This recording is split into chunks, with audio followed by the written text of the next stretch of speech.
Assalamualaikum warahmatullahi wabarakatuh. Perkenalkan, nama saya Nadia, NPM 2102090071.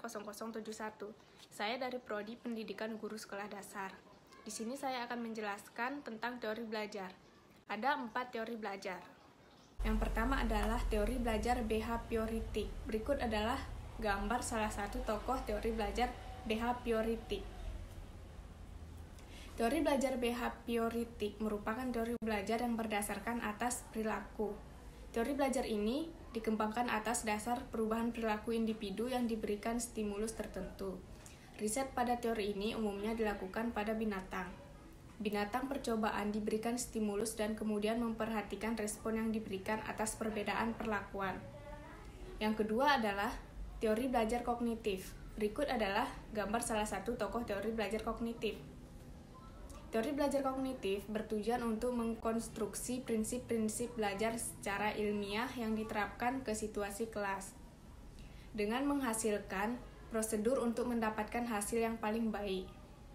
Teori belajar kognitif menjelaskan bahwa belajar bukan sebatas stimulus respon, melainkan bagaimana pengetahuan itu dipahami.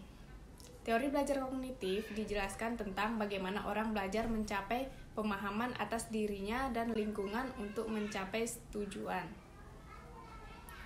Teori ini dikembangkan berdasarkan perilaku, cita-cita, cara-cara seseorang, dan bagaimana ia memahami diri dan lingkungannya untuk mencapai tujuan yang diinginkan. Yang ketiga adalah teori belajar humanistik. Berikut adalah gambar salah satu tokoh teori belajar humanistik. Teori belajar humanistik merupakan teori yang berbeda dengan teori behaviorisme yang melakukan berbagai percobaan tentang belajar pada binatang. Teori ini dikembangkan atas asumsi bahwa manusia berbeda dengan binatang. Binatang bisa saja dapat memberi respon berdasarkan stimulus yang diberikan, tapi beda halnya dengan manusia.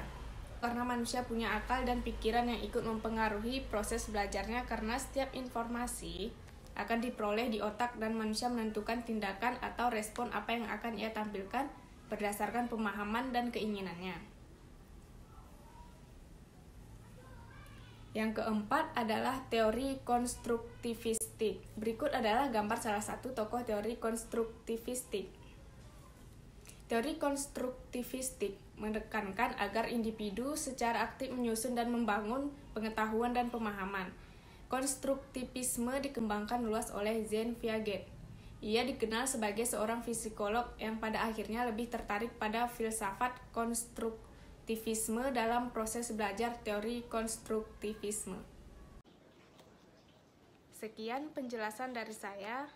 Jika ada yang kurang, saya minta maaf. Saya akhiri dengan wabillahi taufiq wal hidayah. Wassalamualaikum warahmatullahi wabarakatuh.